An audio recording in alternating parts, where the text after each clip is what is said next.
زندگی میں ہم کچھ بھی جو بھی ہم کرتے ہیں، چاہے اچھا کریں باقی رہ جائے گا، چاہے برا کریں باقی رہ جائے گا۔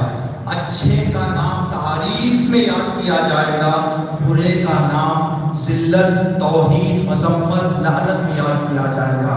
نہ دنیا فرعون کا نام بھلانے والی ہے، نہ موسیٰ کا نام بھلانے والی ہے۔ موسیٰ کو ہمیشہ علیہ السلام کہا جائے گا، فرعون کو لعنت اللہ علیہ کہا جائے گا۔ باقی رہ جائیں گے ہم اگر اپنے کپڑے پر کوئی اسٹار، بچے جب اسکول سے آتے ہیں، اگر بچوں کو کسی اچھے کام کی وجہ سے یا کسی انسان کو اچھے کام کی وجہ سے یہاں پر اسٹار ڈال دیا جاتا ہے تو وہ کوشش کرتا ہے کہ میں ایسے راستے سے جاؤں جہاں پر لوگوں کی نگاہ میرے اسٹار پر پڑے اور لوگ کہیں کہ ماشاءاللہ اس نے کوئی اچھا کام کیا ہوا ہے جس کی وجہ سے اس کو اسٹار ملا ہوا ہے۔ اسی انسان کے کپڑوں پر اگر ایک دھبا پڑ جاتا ہے، کوشش یہ کرتا ہے ایسی گلی سے نکل جائے جہاں لوگ نہ نظر آئے۔ لوگ کیوں؟ انسان دھبوں کو چھپانے کی کوشش کرتا ہے۔ ہمارے برے کام ہماری شخصیت پر دھبے ہوتے ہیں، اچھے کام ہماری شخصیت کے اسٹار ہوتے ہیں۔ اسٹار ہمیشہ بتائے جاتے ہیں۔ دھبوں کو انسان جتنا بھی چھپانا چاہے، کہیں نہ کہیں کسی نہ کسی کی نگاہ میں آ جاتے ہیں۔ آج جس دور میں ہم زندگی کر رہے ہیں، اس دور میں الحمدللہ جہاں دنیاوی تعلیم کی ترقی ہوئی ہے، وہیں پر دینی تعلیم کی بھی ترقی ہوئی ہے۔ جہاں دنیاوی تعلیم میں پہلے تعداد کم، آج تعداد بڑھتی جا رہی ہے، دینی تعلیم میں بھی الحمدللہ یہ سلسلہ رونق پکڑا ہوا ہے۔ لیکن جس چیز کی ضرورت ہے، ہم سوچ رہے تھے ممکن یہ ہماری فکر ہے، اگر غلط وہ بھی غلط بھی ہو سکتی ہے، آپ حضرات کا نظریہ پتہ نہیں کیا ہے۔ جس وقت مولانا عباس حسین الفاخری صاحب زندگی کر رہے تھے، وطن کی تعداد اس وقت ایک عالم اور آبادی کے حساب سے کم آبادی نہیں تھی، لیکن اکثر یا پوری آبادی صحت اور سلامتی کے ساتھ، سکون اور چین کے ساتھ آگے بڑھ رہی تھی۔ ٹھیک آج ایک عالم کی جگہ، ایک پڑھے لکھے کی جگہ، چاہے دنیا کی تعلیم میں ہو چاہے دینی تعلیم میں ہو، تعداد بڑھ گئی ہے، لیکن شاید مشکلات اس دور سے دگنی تگنی ہو گئی ہے۔ البتہ اس زمانے کے تبدیلیوں کے حساب سے ایک نیچرل چیز ہے، یہ مشکلات بڑھتے جاتے ہیں۔ جیسے کہ آج سے 200 سال پہلے مجتہدین سے جو سوالات پوچھے جاتے تھے، آج کے مجتہدین سے کچھ الگ طریقے کے سوالات پوچھے جاتے ہیں۔ 200 سال پہلے کے مجتہد سے کسی نے جا کے یہ سوال نہیں کیا کہ جناب بتائیں واٹس ایپ استعمال کر سکتے ہیں یا نہیں کر سکتے، لیکن آج کے مراجع نظام سے آپ جائیں، جو کوشچن آنسر کا ان کا سیکشن ہوتا ہے، استفتاحات جو ہوتے ہیں، چاہے آیت اللہ سیستانی ہو، چاہے آیت اللہ خامنی ہو، چاہے آیت اللہ مکرم شیرازی ہو، دوسرے مراجع نظام، ان کے ویب سائٹ میں آپ جائیں تو ایک وہاں پر آپشن ہوتا ہے سوال و جواب۔ اگر اس پر آپ کلک کریں تو ایسے ایسے سوال آئیں گے جو آج کے سوالات ہیں۔ جیسے جیسے زمانہ بڑھتا جاتا ہے ویسے ویسے، لیکن ایک بات کا آپ کی خدمت درج کریں گے، شاید نکتہ ہم سوچ سکتے، غور کر سکتے ہیں۔ اس وقت ایک کہتا تھا، اکثر مانتے تھے تو ترقی کی طرف آگے جاتے تھے۔ آج شاید ماننے کی صلاحیت اور وہ جو ہماری خوبی تھی وہ ضعیف یا سست یا کمزور ہو رہی ہے۔ آج بتایا جاتا ہے لیکن زیادہ اس پر توجہ نہیں کی جاتی۔ اگر مانا جائے، عمل کیا جائے تو پھر ترقی، اسی لیے کہا جاتا ہے، حدیث میں ہے ایک کہ انسان کا دو لوگ محنت کر کے نقصان دے، دو لوگ ایسے ہیں جنہوں نے محنت کی لیکن مصیبت، ایک وہ جو محنت کر کے پیسہ کمایا لیکن بخیلی کر کے بچا لیا، نہ اچھا کپڑا پہنا، نہ اچھا کھانا کھایا، نہ کسی مجبور یا پریشان کی مدد کی، محنت کیا، حاصل بھی کیا، اس کے باوجود بھی تکلیف ہے۔ دوسرا وہ انسان جس نے علم حاصل کیا لیکن عمل نہیں کیا۔ علم حاصل کرنے کے بعد، کوئی چیز معلوم کرنے کے بعد کسی چیز کا پتہ چلنے کے بعد اس پر عمل نہ کرنا نقصان ہے۔ مثال کے طور پر سمجھیں، یہاں پر بیٹھنا آسان نہیں ہے، یہاں آپ کو صوفے رکھے نہیں گئے ہیں، یہاں پر راحت نہیں، بیٹھے ہوئے کروٹیں بدلتے ہیں۔ جب کوئی دوسرا ممبر پر آتا ہے، ہم نیچے ہوتے ہیں تو پتہ چلتا ہے کہ نیچے بیٹھنا کتنا سخت ہوتا ہے، اتنا آسان نہیں ہے نیچے بیٹھنا۔ لیکن اب اس 1 گھنٹے 1.5 گھنٹے کی تکلیف کو، جو چیز ہم حاصل کر رہے ہیں، اگر اس پر عمل نہ کریں تو تکلیف اٹھایا نہیں اٹھایا ہم نے، تکلیف اٹھا کر بھی نقصان پریشان ہے۔ تو 2 لوگ ایسے ہیں۔ تو اگر ہم چاہتے ہیں کہ ان پریشانیوں سے بچیں تو جو چیز ہم حاصل کر رہے ہیں، سیکھ رہے ہیں، حتی الامکان اس پر عمل کرنے کی ہمیں کوشش کرنی چاہیے۔ اگر عمل کیا جائے تو ایک معمولی استاد بھی کارگر ثابت ہوگا، اگر عمل نہ کیا جائے انبیاء کی محنتیں بھی رائع ہو جائیں۔ حضرت نوح 950 سال سمجھاتے رہے، آخر میں 10 لوگوں نے حضرت نوح کی بات مانی۔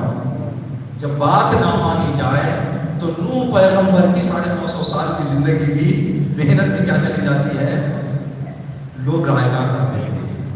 اگر مانا جائے تو ایک آدمی، ایک شاگرد، چھٹے امام جب اپنے اصحاب کو تربیت کر کے علم سکھا کے بھیجتے تھے، ہر ایک شاگرد کے درس میں 4,000 5,000 لوگ بیٹھا کرتے تھے۔ اگر مانا جائے تو یہ نتیجہ ہوتا ہے، یہ حاصل ہوتا ہے۔ اگر مانا جائے، یہ بات میں نے اس سے پہلے بھی عرض کی تھی، لوگ جو سنتے گئے انبیاء اماموں سے اگر مانتے جاتے، نوح کی کشتی میں بیٹھنے والوں کی تعداد زیادہ ہوتی، غرق ہونے والوں کی تعداد کم ہوتی۔ نہ ماننے کا نتیجہ یہ ہوا کشتی میں چند، ڈوبنے والے زیادہ۔ اگر لوگ مان جاتے انبیاء کی باتوں کو، موسیٰ کے ساتھ راستہ پار کرنے والوں کی تعداد زیادہ ہوتی، فرعون کے ساتھ ڈوبنے والوں کی تعداد کم ہوتی۔ لیکن ہوا الٹا، فرعون کے ساتھ ڈوبے زیادہ، موسیٰ کے ساتھ نجات پائے کچھ۔ اگر اماموں کی بات لوگ مان کر عمل کر گئے ہوتے، کربلا میں حسین کے ساتھ لاکھوں کے ہوتے، یزید کے ساتھ دسوں ہوتے۔ لیکن ہوا الٹا، حسین کے ساتھ 72، یزید کے ساتھ 30۔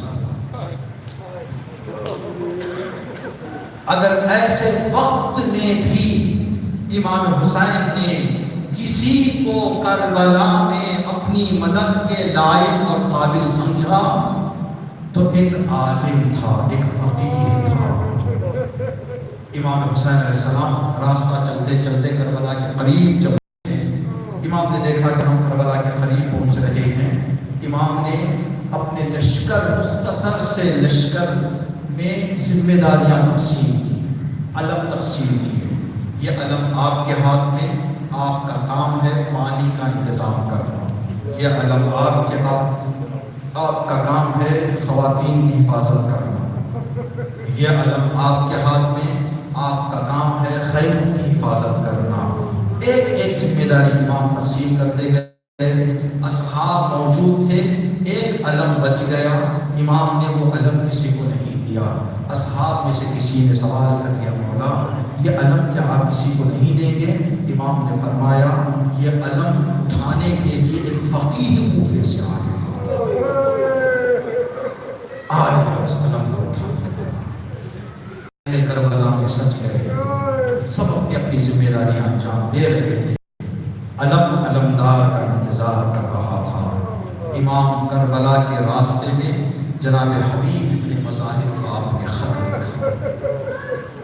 2 جملوں میں امام نے جناب حبیب ابن مظاہر کو سارا واقعے کا خلاصہ بتا دیا، سمجھا دیا۔ جناب یہ بات مشہور ہے، چالاک کے لیے اشارہ کافی ہوتا ہے۔ جناب حبیب ابن مظاہر کو امام نے خط لکھا، حبیب میں کربلا آ گیا ہوں، تم غیرت دار ہو، آنے میں جلدی کرو۔ جناب حبیب ابن مظاہر کے ہاتھ میں پہنچا۔ بعض کتابوں میں یہ بھی لکھا ہوا ہے کہ شروع میں امام نے لکھا تھا ایک غریب کی طرف سے ایک فقیر کے لیے خط لکھ رہا ہے، حبیب تم غیرت دار ہو، آنے میں جلدی کرو۔ جناب حبیب ابن مظاہر نے خط کو پڑھا، دو لفظوں پر زیادہ غور کیا، ایک غریب پر، ایک غیرت دار پر۔ جناب حبیب کا رنگ متغیر ہو گیا، بیوی سمجھ گئی کہ انقلاب ہے جناب حبیب کے چہرے پر۔ غریب سے حبیب سمجھ گئے کہ حسین تنہا ہو گیا ہے، غیرت دار سے سمجھ گئے زینب ساتھ آئی ہوئی ہے۔ اب حبیب جلدی نکلنے لگے۔ جب قریب پہنچے جناب حبیب ابن مظاہر کربلا کے، امام حسین شدت سے انتظار کر رہے تھے۔ دیکھا کوفے کی طرف سے غبار اٹھ رہی ہے، کہا عباس استقبال کے لیے آؤ، اکبر استقبال کے لیے آؤ، فقیہ آ رہا ہے۔ کتنا فقہا کا، علماء کا، صاحبان علم جو عمل کرتے ہیں اس حد کے حسین احترام کرتے ہیں، امام احترام کرتے ہیں۔ جیسے ہی حبیب ابن مظاہر قریب پہنچے، جناب علی اکبر کے ساتھ، جناب عباس کے ساتھ، جناب امام حسین پہنچے ہیں استقبال کے لیے۔